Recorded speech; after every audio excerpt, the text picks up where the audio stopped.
સમાચાર ગાંધીનગરથી, જ્યાં સેન્ટ્રલ બેંક ડિજિટલ કરન્સી આધારિત વિતરણની વ્યવસ્થાની શરૂઆત કરવામાં આવી છે। પાયલટ પ્રોજેક્ટ અંતર્ગત હવેથી અનાજ એટીએમની પણ શરૂઆત કરવામાં આવી છે। લાભાર્થીઓ દ્વારા લઈ જવામાં આવતા જથ્થાનું પણ વિશેષ કરાશે મોનિટરિંગ। અનાજ સગેવગે સહિતની ફરિયાદો પર અંકુશ મેળવવા આ મહત્વપૂર્ણ પગલું મનાઈ રહ્યું છે।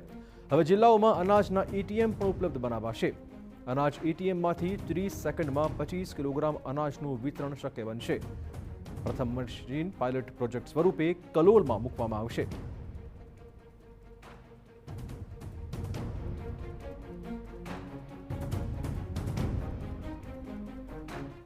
વધુ લોકો સસ્તા અનાજની દુકાનેથી રાશન લઈને પોતાનું ગુજરાન ચલાવે છે। તેમાં ઘણી વખત ગેરરીતિની ફરિયાદો ઊભી થાય છે અને તેના જ કારણે વખતો વખત તેનામાં સુધાર કરવામાં આવ્યો છે।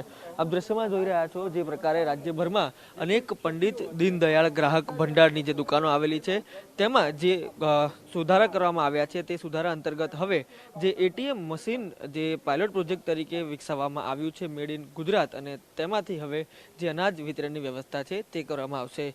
ખાસ કરીને અત્યાર સુધી જે છૂટક દાળ, ઘઉં અને ચણા સહિતની વસ્તુઓ છે તે આપવામાં આવતી હતી તેને પેકિંગ સ્વરૂપે આપવામાં આવશે, અને આ પ્રકારે જે અન્ય વ્યવસ્થાના ભાગરૂપે એટીએમ શરૂ કરવામાં આવ્યું છે તેમાં ઘઉં અને ચોખાનું વિતરણ થશે। જે પ્રકારે કોમોડિટી ભરવામાં આવશે અને કોમોડિટીમાં જેટલા જથ્થાનો જે ઉલ્લેખ કર્યો હશે તે પ્રકારે આ એટીએમ મશીન છે તેમાંથી જે વિતરણ છે તે કરવામાં આવશે।